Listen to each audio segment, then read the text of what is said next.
Hello viewers, আসসালামু আলাইকুম। আমি ডক্টর নুসরাত জাহান দৃষ্টি কাজ করছি ক্লিনিক্যাল সোশ্যাল ওয়ার্কার এবং সেক্সুয়াল হেলথ এডুকেটর হিসেবে আমার verified YouTube channel sex edu with doctor দৃষ্টির সাথে।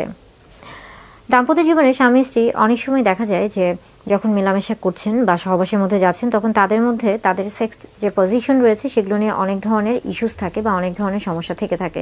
অনেকেই অনেক ধরনের সেক্স পজিশনে অভ্যস্ত হয়ে থাকেন, আবার অনেকে অভ্যস্ত হন না। সেই ক্ষেত্রে অনেক সময় তাদের মধ্যে একটা মনোমালিন্য দেখা দিতে পারে। অনেকে জানতে চান যে কোন ধরনের সেক্স পজিশনে স্বাচ্ছন্দ্য বেশি বোধ করা সম্ভব, বা কোন ধরনের সেক্স পজিশনে সহজে বাচ্চা গ্রহণ করা সম্ভব, বা কোন ধরনের সেক্স পজিশনে একঘেয়েমিতা কাজ করবে না।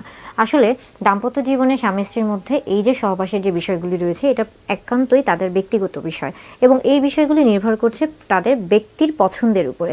আপনি কোন সেক্স পজিশনে সহবাস করতে আগ্রহী বা কোন সেক্সুয়াল পজিশনটা আপনার জন্য সবচেয়ে বেশি ভালো বা আনন্দদায়ক, স্বাচ্ছন্দ্য বোধ করবেন, সেটা নির্ভর করছে আপনার ব্যক্তিসত্তার উপর, আপনার ব্যক্তিগত পছন্দের উপর। কিন্তু তারপরও বেশ কিছু পজিশন রয়েছে যেগুলোর সাথে আমরা অনেকেই পরিচিত।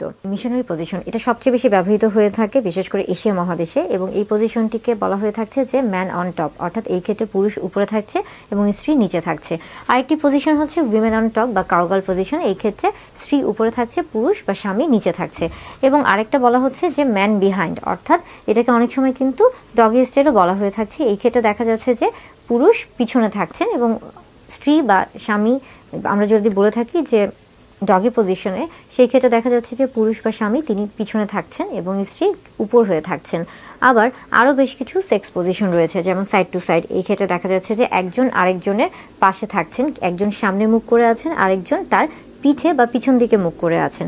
এবং আরেকটি বহুল পরিচিত এবং নতুন যে পজিশনটি সবচেয়ে বেশি প্রচলিত হয়েছে সেটি হচ্ছে 69 পজিশন। এই ক্ষেত্রে দেখা যাচ্ছে যে একজন স্বামী বা স্ত্রী একজনের মাথা যেই দিকে থাকছে তার আরেকজনের মাথা অন্য দিকে থাকছে। এটা তারা সামনাসামনি থাকতে পারে অথবা তারা এটা পাশাপাশিও থাকতে পারে। এটা নির্ভর করছে আসলে ব্যক্তিদের উপরে বা ব্যক্তিদের পছন্দের উপরে।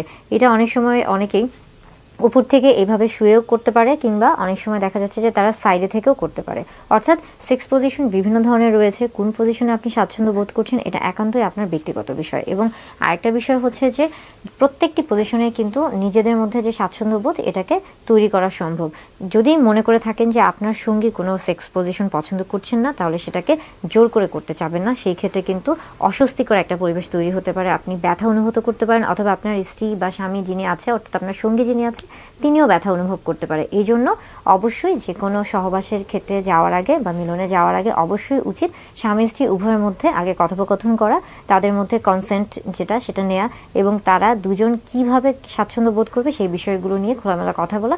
তারপরেই তাহলে তাদের ফোরপ্লেটাও ভালো হবে, অর্গাজমও ভালো হবে এবং সেক্সুয়াল ইন্টারকোর্সটাও ভালো হবে।